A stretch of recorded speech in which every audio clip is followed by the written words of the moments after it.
bastante, né? E o que eu devo fazer, Juliana? Já vi que tem ausência de bossa, pedi a panorâmica, está no segundo período transitório, já avaliei os meus fatores de risco, características clínicas, anomalias, enfim, já fiz as perguntinhas da anamnese, tudo isso que a gente já conversou. Aí solicitei a minha radiografia panorâmica e na radiografia panorâmica veio raiz lateral sobreposta, a raiz do canino sobreposta à raiz lateral. Não é comum. Solicitei também uma técnica de Clark e identifiquei que o canino está por palatino, certo? O que eu vou fazer?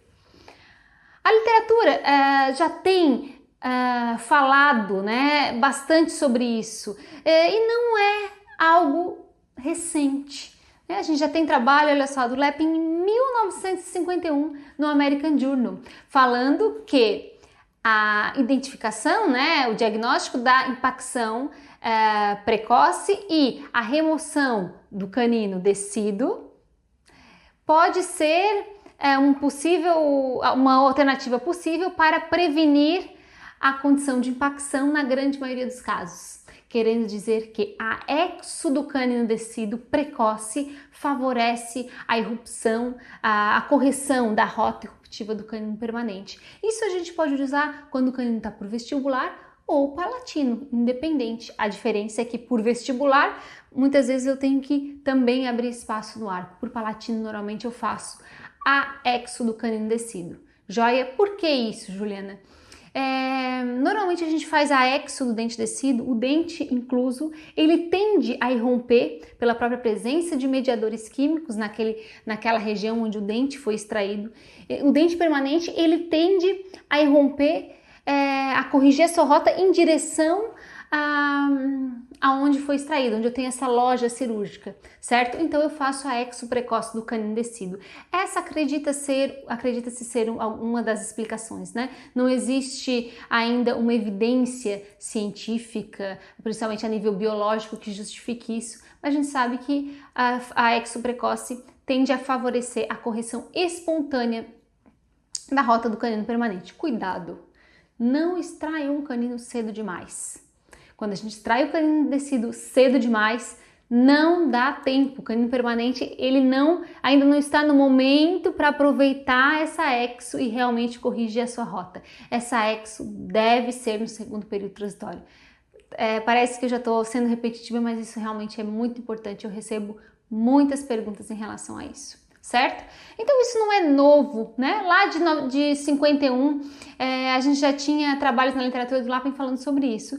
E de lá para cá, aí o assunto ficou meio sumido, vamos dizer assim. Depois, na década de 80, final da década de 80, década de 90, voltou a se falar sobre isso, né? Sobre a exo precoce de caninos descidos para correção de rota de caninos que estão irrompendo por palatal, né?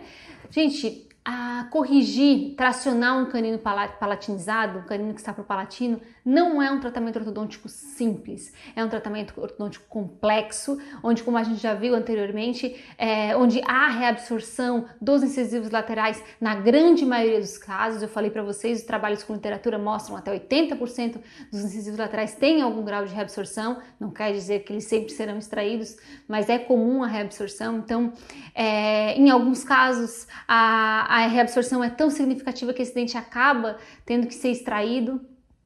Então, a implicação clínica é muito importante, sem contar a dificuldade de tratamento. Muitas vezes nos leva a exo, se não for do lateral, do próprio canino pela dificuldade, né? A complexidade da ortodontia em si. Então, fazer o diagnóstico precoce e a ortodontia interceptiva auxilia e muito, tá? A vida do ortodontista e a vida dos pacientes. Bom, então essa preocupação já vem lá atrás na literatura. O trabalho do Erickson e Crow, que estudaram bastante relacionados a esse tema, já observaram que de 46 caninos ectópicos avaliados entre 10 e 13 anos de idade, nenhum apresentava casos de falta de espaço significativa. Eles tiveram 78% de sucesso na correção da rota. Então, quase 80% de chance de sucesso só com a exo do canino descido. Isso é um índice de prevalência um índice de sucesso muito alto, um tratamento que a gente pode fazer com uma probabilidade de 80% de acerto já é bem significativa. E quando, Juliana, que a gente pode esperar essa correção da rota? Entre 6 ou até 12 meses, tá? Após a AEXO do canino descido. Então, eu extraio o canino descido, é esperado que nos 6 primeiros meses eu faço uma segunda radiografia, é esperado que eu já tenha alguma correção dessa rota, e um ano após é esperado que essa rota já tenha corrigido completamente. Joia? Ah, Juliana, se em 6 meses eu não observei nada de melhora, continuo acompanhando, eu normalmente faço a radiografia nos 6 primeiros meses, aí já é comum a gente observar a correção da rota, ou pelo menos parte da rota, e nos 12 meses, um ano após, eu faço uma nova radiografia. Normalmente eu tenho a correção total dessa rota. A literatura bate exatamente com aquilo que eu tenho visto na clínica nos últimos anos, certo? Não adianta fazer radiografia muito antes disso, às vezes não dá tempo de a gente ver essa correção. O importante é não esperar mais de um ano para definir os nossos próximos passos. Corrigiu a rota? Oh, beleza, sucesso. Não corrigiu a rota? Já encaminha para o ortodontista para ele já avaliar o que fazer em relação a esse desvio de rota. Pode ser que ele já entre aí com um tracionamento desse dente, certo? A gente já tem também uma revisão na Cochrane falando sobre isso, porque esse assunto voltou à tona nos últimos anos, talvez aí nos últimos 10 anos, se especulando de novo, será que realmente a AEXO do canino descido faz sentido, não faz sentido? E a gente já tem revisão sistemática mostrando que a AEXO precoce do canino descido parece sim ser uma alternativa para a correção dessa rota dos caninos palatinizados. Joia? Então a gente também tem estudos clínicos randomizados. Nesse estudo clínico randomizado de 2014 foi avaliado 67 indivíduos com 89 caninos palatinizados, e alguns deles então eram caninos palatinizados bilateralmente. O grupo controle não foi feito a exodontia, o grupo intervenção, onde foi feito a exo do canino descido, obteve 70% de índice de sucesso. Joia? Grupo controle, 38% de sucesso, então mesmo nos casos onde não teve a exo precoce, em 38% dos casos teve correção espontânea da rota, mas com maior índice de reabsorção dos dentes adjacentes. Então isso quer dizer que não extrair o canino descido também pode ser que esse dente corrija a sua rota espontaneamente, mas a exo do canino descido aumenta aí em quase 2 vezes a nossa chance de sucesso e a chance de correção da rota sem nenhum tracionamento ortodôntico. Joia? Então a literatura já nos mostra outra revisão sistemática, 2017, mostrando que quando o canino está por palatino, a exo do canino descido favorece a sua correção de rota. Além dessa exo do canino descido, outros tratamentos também foram propostos na literatura. Alguns autores também propuseram a exo do canino descido e do primeiro molar descido, tá? Não vejo embasamento tão forte para a exo do primeiro molar descido. Eu acho que ela tem como... ela serve aí nos casos onde eu tenho falta de espaço. Aí sim, quando esse canino está por vestibular, que não é o assunto da nossa aula de hoje, a gente está falando aqui de caninos deslocados por palatino, que são 70% dos casos. Mas começou a se avaliar outros tipos de intervenção, como inclusive a expansão rápida da maxila. Joia, esse trabalho aqui foi feito pelo grupo da Paola Cosa, Tiziano Bassetti, que é a equipe que trabalha bastante com McNamara, eles publicam muito juntos, tem muita experiência no tratamento ortodôntico e ortopédico em dentição mista e decídua. 54 indivíduos com e sem expansão rápida da maxila. O grupo intervenção teve 66% do índice de sucesso e o grupo controle 13,6% teve sucesso na rota de pacção. Então aí começou a se avaliar se a expansão rápida da maxila não seria uma alternativa. Juliana, mas não falou que nesses casos não é falta de espaço? Por que tu vai fazer uma expansão rápida da maxila?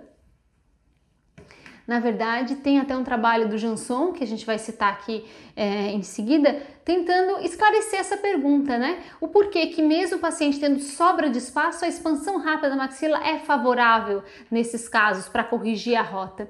Acredita-se até, especula-se que a própria distração, né, o tensionamento, a abertura da sutura palatina mediana, e onde a gente distribui uma força nesse sentido, no sentido transverso, para a separação das hemimaxilas, faz com que o canino também já que ele normalmente está inclinado para mesial, também verticalize. Também tem uma tensão, uma distribuição de força direcionada para o canino, favorecendo aí a sua correção de rota ou a sua verticalização, tá? Então tá mais associado à distribuição de forças na expansão rápida propriamente dita do que a espaço no arco. Claro que o espaço em alguns casos favorece, porque a gente vai deixar o paciente com mais espaço ainda distribuído naquele arco e isso pode ser favorável para essa irrupção, mas o objetivo maior é a distribuição de forças que ocorre na expansão rápida da maxila, joia, e não a obtenção de espaço na região anterior. Sendo que a gente tem outros trabalhos que associam a extração do canino descido com a expansão rápida da maxila. E olha só, aqui eles obtiveram um índice de sucesso de 80% no grupo intervenção. Então, elevou um pouquinho a nossa taxa de sucesso quando a gente faz a exo do canino descido e associa a expansão rápida da maxila. Gente, vocês vão ver que a expansão rápida da maxila é um procedimento interceptivo simples. Com alguns cuidados e tendo algum embasamento, né? Respeitando aí alguns princípios importantes, vocês vão conseguir fazer esse procedimento com segurança. Então, quero que vocês pensem se fosse o filho de vocês, o sobrinho, né? O vizinho, enfim. Se fosse para tentar um tratamento simples, com índice de sucesso um pouquinho maior, para salvar aí, para evitar que o canino corrigisse a sua rota, o que vocês iriam fazer? Vocês iriam fazer só a exo ou vocês iriam fazer a exo mais a expansão, tentando um índice de sucesso ainda maior? Tentando associar dois tratamentos que a literatura nos traz como um prognóstico mais favorável. Eu acabo optando por sempre fazer a exo do canino descido associada à expansão rápida da maxila, por pela literatura me apresentar um índice de sucesso ligeiramente maior. Joia? Isso faz com que eu acabe utilizando esse protocolo como rotina. Não só eu, né? Outros pesquisadores também utilizam isso na literatura, também embasam isso com trabalhos científicos. Então aqui a gente observa esse trabalho do Guilherme Janson, da USP, avaliando o impacto da expansão rápida da maxila na rota, né, em normalizar, em regularizar a rota de caninos, da rota irruptiva de caninos permanentes, e avalia exatamente aí o porquê, né? Observa que há uma inclinação nesse grupo, uma maior inclinação até mesmo do premolar, nesse grupo onde é submetida a expansão rápida da maxila, e essa inclinação também do pré acaba favorecendo essa distribuição das forças, a verticalização desse canino. Agora eu vou exemplificar para vocês aqui um caso clínico mostrando tudo isso que a gente conversou. Vamos só pincelar. Então, se eu faço meu diagnóstico clínico através eu não identifico a bosta vestibular do canino no meu diagnóstico clínico, avaliei os meus parâmetros lá da anamnese, histórico familiar, dentes estreitos ou não, coloquei todos esses fatores de risco num pacote, avaliei cada um deles, não senti a bosta vestibular do canino, pedi uma radiografia panorâmica. Ao pedir uma radiografia panorâmica, eu vi sobreposição do canino na raiz do lateral. Opa, ele está por vestibular ou ele está por palatino. E a partir daí eu vou fazer uma técnica de Clark. Eu, no caso, já solicito tudo junto, a panorâmica e a técnica de Clark. Se ele está para o palatino, exo do canino descido e expansão rápida da maxila. No módulo 5 do curso, vocês vão ter um módulo inteiramente dedicado à expansão rápida da maxila, tá? Então, para quem está começando e ainda não domina esse procedimento, comecem a fazer o diagnóstico, encaminhem quando necessário, porque aqui vocês já conseguem, né, visualizar isso no dia a dia de vocês, já vão implementando isso para realmente fazer diferença na prática clínica. E no módulo 5, daqui a 4 meses, vocês vão poder também realizar a expansão rápida da maxila com mais segurança nos consultórios. E para quem já faz expansão, sugiro que já abrace aí esse protocolo e comece a fazer a partir de hoje. Eu tenho certeza que amanhã vocês vão vasculhar as radiografias panorâmicas dos pacientes no segundo período transitório e vão começar a identificar vários caninos com desvio de rota, certo? Acho, ou pelo menos em torno de 5% deles, tá bom? Então a gente se vê em seguida na discussão de um caso clínico para mostrar tudo isso para vocês. Um beijo e até mais. Tchau, tchau.